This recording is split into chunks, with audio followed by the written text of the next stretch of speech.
Oh yeah, now that's a proper warboss days. Oh, seriously?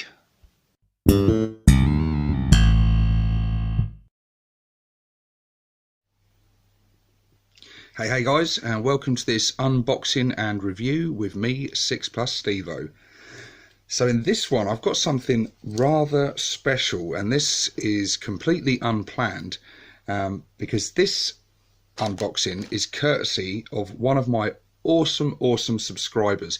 He goes by the name of XXPhilipX2, and it's him that you can thank for this video, because he has brought to my attention and sent to me something very cool indeed.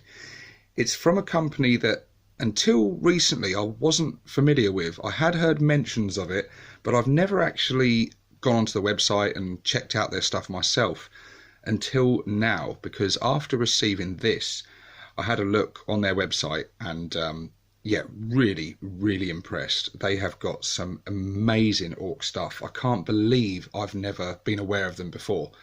And that company is MaxMini.eu, and that's where this piece came from. This is on their website, goes by the name of Unnamed Orc Hero, and it's a very cool piece indeed. Basically, this is a third-party alternative to an Ork Warboss. So this is how it came in the post. Very cool of Philip to send this to me. He sent this to me purely because he thought it was really cool. He thought it would be great to review it on the channel and share it with you guys. And yeah, like I said before, what a really cool thing to do. So Philip, thank you very much. And not only is this going to be great to use for the channel, but I can tell you right away that this is going to be my warboss for my army. I can't wait to get this guy built up. He's really cool. So just, I was about to say, without further ado, we'll get into it. But before we do that, let's talk about the price. So he comes in at £10.67, $13.96 or $11.99 in euros. So very cheap, and you get a lot for your money. So first off, we've got a special kind of base. I won't be using this base because it's obviously their own base. Quite a nice one, a bit different from GW ones. Cool nonetheless, but yeah, just to tie it in with the rest of the army, I will be putting him on a normal GW base. So I'll move that to one side for the moment. So where do we start? We've only got a few parts to this, so we'll start with the body. So here we are. As you can see, he's quite a big boy, and the first thing that your eyes are drawn to is probably the pile of skulls that he's stepping on there. Some of them with helmets on. Very cool sort of scenic detail there. And then working up, we've got his boots. He's got like a normal sort of army type boot here. On the other side, almost like a, I don't know, almost a power claw boot there. Something quite vicious there for kicking in teeth. As the leg goes up, he's got a bit of sort of scavenged armor plate in there, which has taken a few shots. I love the ammunition belt going around here, and the body armor he's got on. And one bit I really like, which I didn't notice at first, but as I was sort of closely examining this guy, look at the shoulder pads. Now, I don't know if you can tell what they are, but they are guards from a bike, I presume, some kind of motorbike or possibly a buggy of some sort. And they've still got the headlights on them, which I just think is such a cool touch, that he has scavenged these huge, great sort of wheel arch protectors and used them as shoulder pads. How cool and genius is that? And I just think it looks so cool. And yeah, he's been doing a good bit of looting, this guy, so very cool. So I imagine he would make a good Death Skulls Warboss, but I think he'll make an equally good Bad Moon Warboss. As we go round to the back, he is packing some serious munitions here. It looks like we've got he's got a big old piece of that's, I don't know what they call it, it's like that steel rope, twisted steel or something there, holding in he's got rockets and grenades and all kinds of stuff going on there. So he is packing some serious ammunition and dakka. And as you can see, just the detail of this thing is really good, and how clean it is. And this is resin, but this isn't fine cast like GW do. And I've got to say, compared to I've used resin in the past from Forge World, from Cromlech, and various third-party companies, and including the hideous fine cast that GW do. But this, just from these first impressions, I think is possibly the best quality resin I've come across. It feels really, there's no flex in it at all. It feels really sturdy and stiff, to the point where at first I was like, is this plastic? But no, this is resin. And looks like there's barely any cleanup at all. I can see a couple of little bits of flash that need cleaning up, but very minor. Also, I don't feel any of the I don't really feel like any sort of release agent or anything on it. I will, before building it, give him a bit of a soapy wash just to make sure, because it's better to be safe than sorry. But I've got a suspicion that you wouldn't actually need to be honest with you. But yeah, so there's the body anyway. It's very cool. The shoulder guards in particular are a highlight. I just thought that was just superb. So will that stand up on his own now? Not quite yet. Oh yeah, there you go. Okay, next bit. Let's go to, the gun. Now, I've been planning for quite a while to equip my Warboss with the dead shiny shooter from the shiny gubbins section of the codex, and wanted something suitably packing the dakka, something that looks a little bit ridiculous, a little bit over the top, and yeah, just sort of having a combi shooter and calling it the dead shiny shooter wasn't really enough for me. I wanted to convert something. I don't think I need to anymore, because this guy comes packed with this.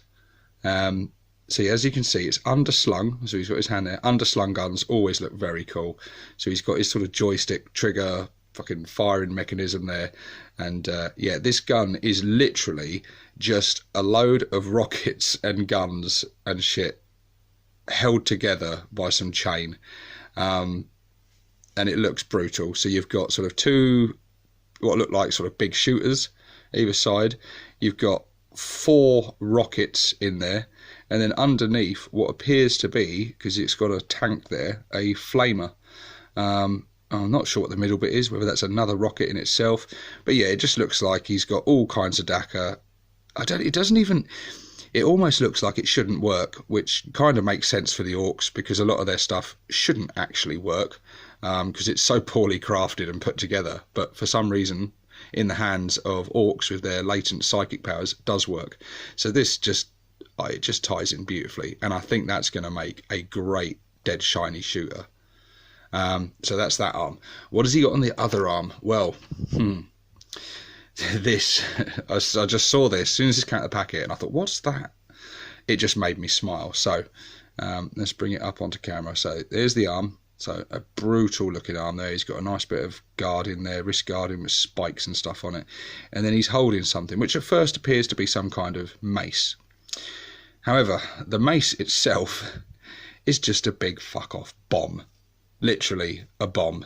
A big bomb as well. It looks like this is literally out of a bomber aircraft or something, or some kind of mortar.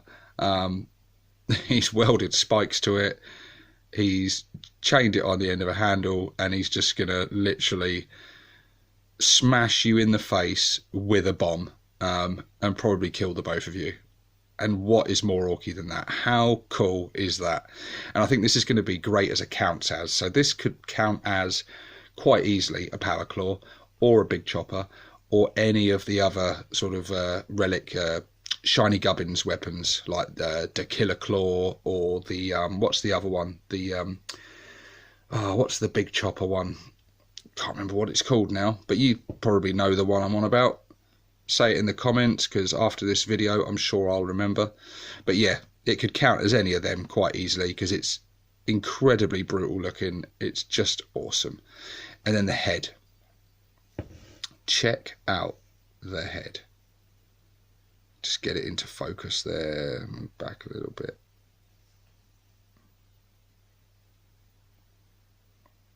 Focus, damn you. There you go. Hopefully you can see it. Okay, there you go. So he's got a cigar on the go. He's got a bionic eye, a bionic ear as well. He's got a little satellite dish there receiving the sound. Helmet with the horns. He's got scarring. He's got some kind of bolt up through his lips. He's had some quite extensive bionics, this guy. He's been through the mill a bit, as any good warboss should be. And I just think he looks beautiful. Absolutely beautiful. Now, a lot of third-party orcs, although look good, and there's a lot of companies out there making orcs that do look really, really good, but they don't tend to tie in very well with 40k orcs. The faces and stuff are quite different. This one, however, I think he could be in an orc army and he would look the part. I think the face is slightly different stylings from GW, but not to the degree that I think he will look out of place. Possibly because most of his face has been replaced with bionics, but yeah, I just think that is absolutely brutal and awesome. Also, he's got a rather cool banner pole, boss pole here. Really nicely put together flag. This is sturdy. Again, there's no bend in it at all. Well, there is a little bit of flex in that, but it's just, you can tell what I'm trying to get at is that this stuff's well put together. The detail is there, but the durability is there, the quality is there. I really, really, really like this. I'm so impressed with this.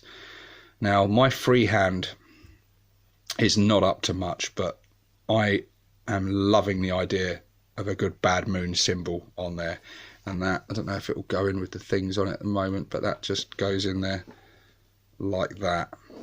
Anyway, there he is unboxed. What I'm going to do now is take this guy away, give him a little bit of a soapy wash, clean him up, cut the bits off, get him glued together, and bring him back and show you guys this guy built. And I'll also do a size comparison with a regular warboss, just so you can sort of get an idea of scale of this guy, because he is pretty hench. He's pretty big.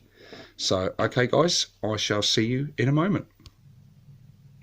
Okay guys, so here we are back. I have washed him, cleaned him up and built him, and yeah, it was quite a pleasurable experience actually.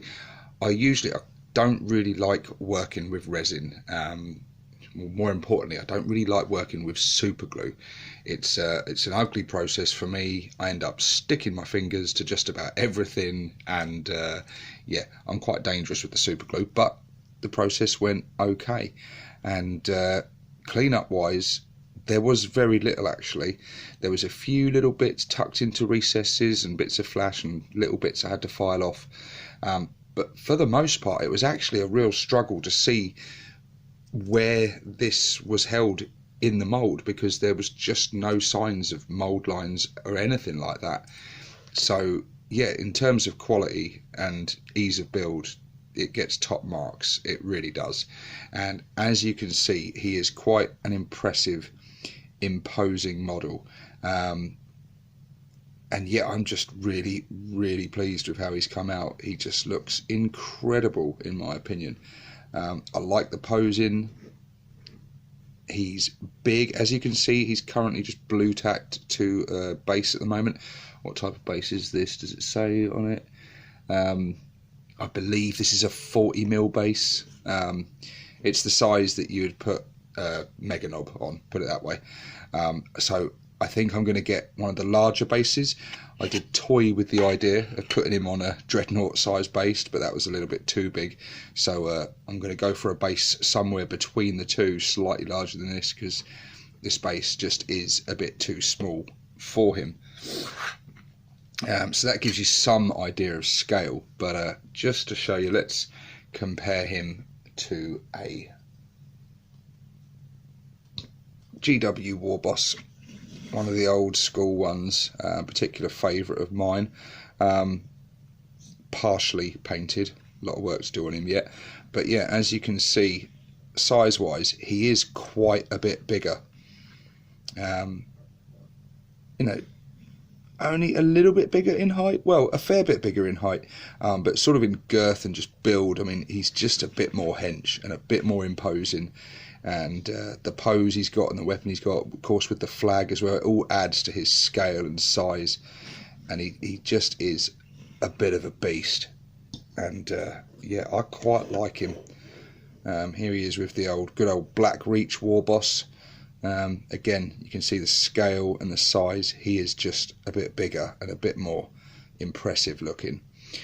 But not so much that it looks ridiculous. A popular thing among a lot of Ork players, I've noticed, when converting or using third-party Ork Warbosses, is to go really, really big. And I've seen Warbosses that while they look impressive, I've seen ones bigger than dreadnoughts in some cases, and to me that's a little bit absurd.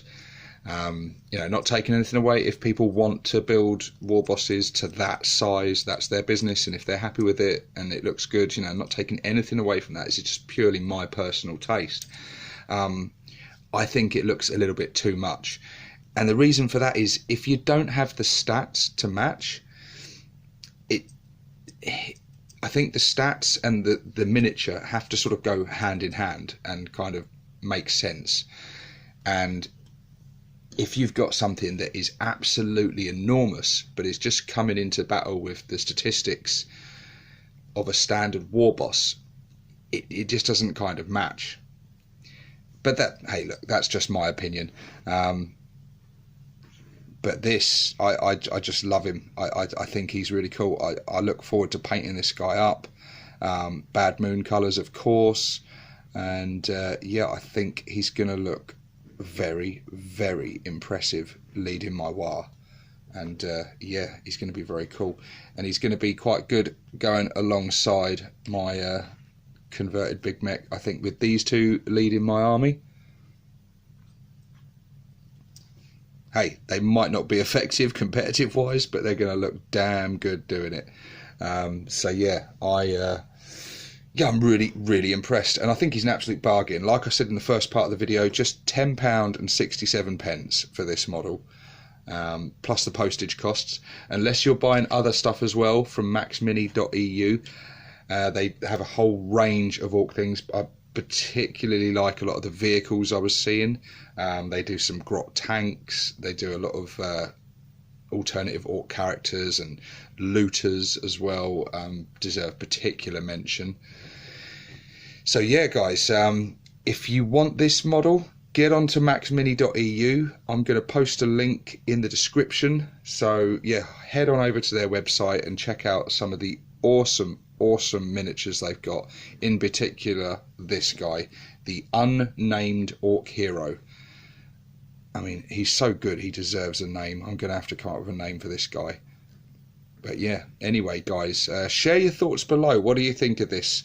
And what do you think about the size of an Ork Warboss? Can you go too big? Am I wrong on that? Can you convert them out of action figures and stuff, as I've seen, and get something absolutely massive? I'd be interested to hear your thoughts and opinions on that. But anyway guys, if you like this video, please give it a big thumbs up. If you haven't already, please subscribe, and I shall see you on the next one guys. This is 6 Plus Stevo signing out.